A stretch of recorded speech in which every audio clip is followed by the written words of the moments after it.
Hi, you guys. Welcome to 5 Minute History Conversations. So, I'm Miss I, and this is my first video, so I am very, very excited to get this started.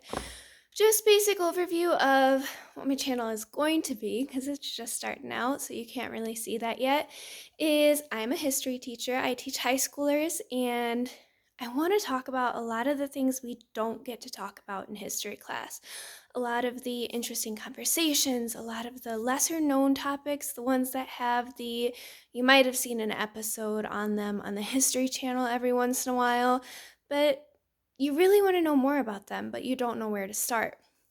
So that's my goal. Talk 5 minutes, weird history facts, some people, events.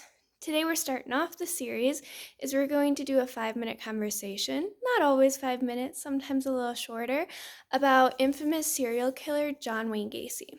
So here's a book. I get a lot of my information from this book, also from my outside research. As a college student at the university I went to, we had to do a 30 to 40 page dissertation to graduate on any event in history. So, as I was going through, I was thinking of events. Personally, myself, I originally started as I was going to do my paper on the jazz scene in Chicago, the jazz, the blues. But then I start researching, and that summer was also the COVID summer.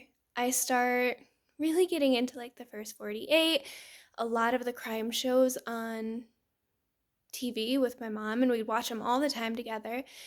And I really started thinking about how a lot of the historical trends that we see lead to the outbreak of serial killers. So that's what we're going to talk about today. So, John Wayne Gacy, he was born in the 1940s, and he was born to a very traditional set of parents. His dad was very like macho man, you have to be the breadwinner. Here's the outline of what a male is going to look like, what a male is going to do and provide for their family. So in the case of John Wayne Gacy, you even see that with his name. Think about it. John Wayne, classic country western star, the epitome of masculinity, the strong, macho, brooding man. And then John Wayne Gacy is born. And with this, he is born with a medical condition that oftentimes led him to faint, to pass out. And it was at the sight of blood, he'd pass out. Any sort of like physical exertion, so gym class. He didn't participate in sports, so he wasn't a big football star, a basketball star like his father dreamed him to be. So oftentimes he would get picked last for sports. His peers would just kind of outcast him into their groups. They wouldn't really talk to him. He wasn't the stereotypical man. So he was kind of left on the fringe of society and his peers. His own father, with this condition, would say that he was just not man enough to fight the fainting. And Gacy, in some of his later memoirs in life, would often say that his father would beat him. And as he was passing out, his father would beat him to the point where he was bruised, he was bloodied. And this led to a lot of trauma in his early childhood. And one disclaimer I want to do, because I do want to talk about serial killers and what caused them, their impact in society, is I am in no way romanticizing. We often see that with the documentaries coming out, especially we saw that with the Netflix series with Dahmer when Zac Efron portrayed Ted Bundy. I am in no way romanticizing any of these acts. These people are villains. They are horrible, horrible individuals that took the lives of dozens of people. John Wayne Gacy, in his case, took the lives of 33 men before they could even, not even men, they were boys, before they could even live. So these are villains of our society. No way romanticizing them. We're just talking about some of the things that they did. So back to John Wayne Gacy. Childhood, he was an outcast. So in his infringement, he saw how men were supposed to act. And when he became an adult, he did a couple of things. He married twice, even though John Wayne Gacy was not really into women. It is later found out that he is, in fact, a homosexual. And he married these women because that's what he was supposed to do. He did these things because everybody else was doing them. He would be more normal if he had a wife. He also became a precinct captain for the Democratic Party in Chicago.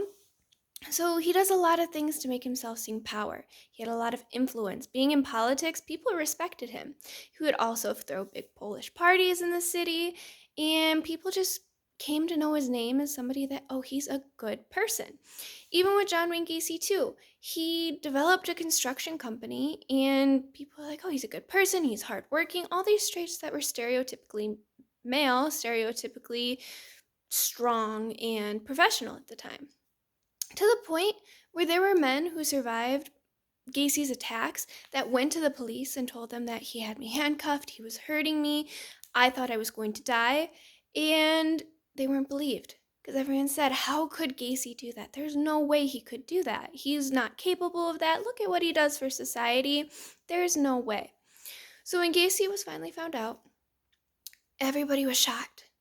And they didn't know how this politician, this Gacy moonlit as Pogo the Clown, who would volunteer at hospitals and talk to young children who were going through illnesses and cancer and sickness, and he just made himself into this model citizen where on the side he was terrorizing the city. So, as we get into this series, that's what I want to talk about.